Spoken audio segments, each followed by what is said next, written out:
So now we're going to continue with our research question that looked at gender and belonging predicting interest and run our preliminary inferential statistics.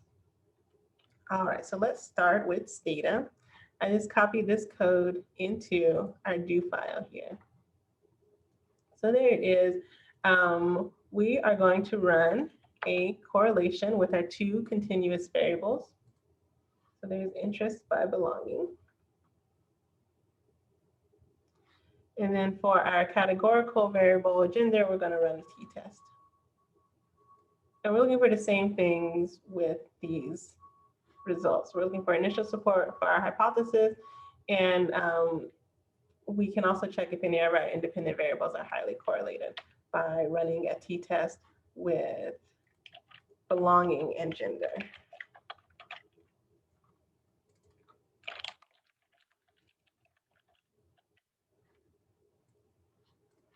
All right, so let's take a look at Stata. So first we have a correlation between interest and belonging. And here we can see that interest and belonging are positively correlated, 0.537. So that's a moderate to high correlation there. So we do have support for our hypothesis. If we look at our t-test with gender, we can see is that there is not a significant difference between boys and girls in interest. We saw that with our box plot where those means are very close together. That difference is negative 0.04, which is fairly small. And so you can see our t-value pretty small and our p-value non-significant. All right, so in terms of initial support for our hypothesis, we do have support for the idea that belonging has a positive and significant relationship with interest, but we do not have support right now for girls being more interested in school. We want to check and see if any of our independent variables are highly correlated.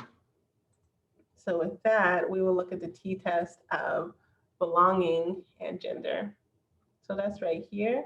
So what we can see is that girls do have lower belonging than boys.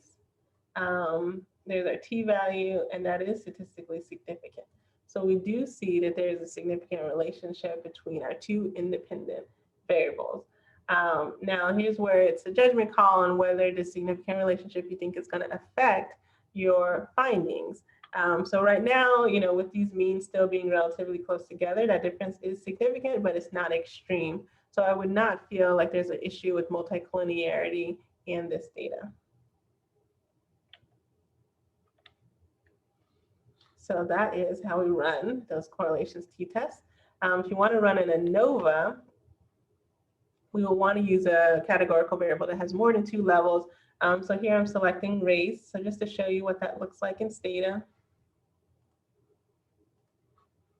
Here is our means for each racial group. Here's our ANOVA. You see that is a significant difference between each group. And then here's all our comparisons, so you can see where those differences are coming from. So it mainly looks like the white and the Asian students are significantly different in interest. And then the white and the Black students are significantly different in interest. So now let's take a look at these in SPSS. So in SPSS, to run our correlation, we just do correlations variables. There you can see there's that 0.537. To do our t-test, what you'll want to do is you want to put the name of the variable, and then you want to tell SPSS what the categories are. So in this case, gender is 0 and 1. If gender was coded 0 and 1 and 2, 3 and 4, whatever those numbers are, you need to put that into this right here. And then there's our dependent variable, interest. So when we run that t-test, you're going to see there's our means for each group. And here we've got our t-value, and there's our significance level. And to run an ANOVA in SPSS, what we're going to do is our dependent variable by our independent variable You want to get your descriptives to get your means, and then you can choose which post hoc test you want to run and set the alpha level.